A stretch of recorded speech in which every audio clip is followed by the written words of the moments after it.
সালামু আলাইকুম রহমতুল্লাহি ওয়া বারাকাতুহু। আজকে আমরা জানবো যে অন্যায়ের জবাবটা অন্যায় দ্বারা হয় কি না। ধরুন কেউ আপনাকে গালি দিয়েছে, আপনি কি তার জবাব গালি দ্বারা দিতে পারেন? এই নিয়ে ইসলাম কি বলে দেখেন। কোরআনে কারীমে আল্লাহ রাব্বুল আলামিন তার হাবিবকে শিখাচ্ছেন, বুঝাচ্ছেন, ইদফা বিল্লাতি হি আহসান। নবী মুহাম্মদ সাল্লাল্লাহু আলাইহি ওয়াসাল্লাম, কেউ যদি আপনার সাথে খারাপ আচরণ করে তাহলে ভালো জিনিসের মাধ্যমে এটার জবাব দাও। খবরদার, তুমি খারাপ আচরণের জবাব খারাপ আচরণের মাধ্যমে কখনো দিও না। তাহলে এটি কোরআনের কথা, স্বয়ং আল্লাহ এবং আল্লাহ তার রাসূলকে শিখাচ্ছেন। এখন আসলে হাদিসে মুবারাকার মধ্যে আল্লাহ নবী সাল্লাল্লাহু আলাইহি ওয়াসাল্লাম কি বললেন? আল্লাহ নবী তার সাহাবীকে বলছেন, সিলমান কাতাক ওয়াফু আম্মান যালামাক। কেউ যদি তোমার সাথে সম্পর্ক বিচ্ছেদ করে, তুমি তার সাথে সম্পর্ক জড়িয়ে নাও। কেউ যদি তোমার উপর জুলুম করে, তাহলে তুমি তার উপর জুলুম করো না, তার উপর দয়াপূর্ণ আচরণ করো। তাহলে কোরআন এবং হাদিস থেকে আমরা কি জানলাম? খারাপ আচরণের জবাব খারাপ আচরণ দ্বারা হয় না।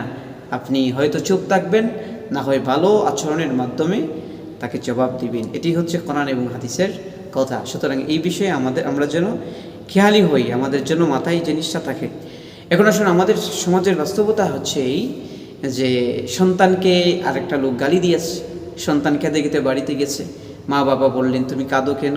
ওই লোকটা আমাকে গালি দিয়েছে। তখন কিছু মা বাবার এই অসুন্দর আচরণ, ওনারা ভালো পরামর্শ দিতে পারে না। ওনারা বলে যে তোমাকে গালি দিয়েছে, তুমি কি তাকে গালি দিতে পারো না? এই ধরনের বিষয়গুলা কিছু কিছু মা বাবারা আছে সন্তানদেরকে শেখায়। আসলে এগুলা শেখানোর বিষয় না, এই ধরনের বিষয় ইসলামে নাই। কোনো মা বাবা এই ধরনের আচরণ তার সন্তানদেরকে শেখাতে পারবে না। যদি শেখায় তাহলে এই বিষয়টা কিন্তু ওই মা বাবার উপরই আসবে। কি শিখাবেন এই কথাটাই, যে কথাটা আল্লাহ তার রাসূলকে শিখিয়েছেন, নবী সাল্লাল্লাহু আলাইহি ওয়াসাল্লাম যে কথাটা সাহাবায়ে কেরামদেরকে শিখিয়েছেন, তিনারা আমাদেরকে যে বিষয়টা শিখিয়েছেন, এটি প্রত্যেক মা বাবারা নিজের সন্তানদেরকে শিখাবে, বুঝাবেন। ধৈর্য ধারণ করো, সবর যারা করে তাদের সাথে আল্লাহ আছে। আপনি আপনার সন্তানকে এইভাবে বুঝাবেন, যে গালি দিয়েছে তার মুখ ফুঁড়েছে, তোমার কিচ্ছু হয় নাই। সুতরাং যে গালি দিয়েছে ধৈর্য ধারণ করো, খবরদার গালির জবাব যেন গালি না হয়।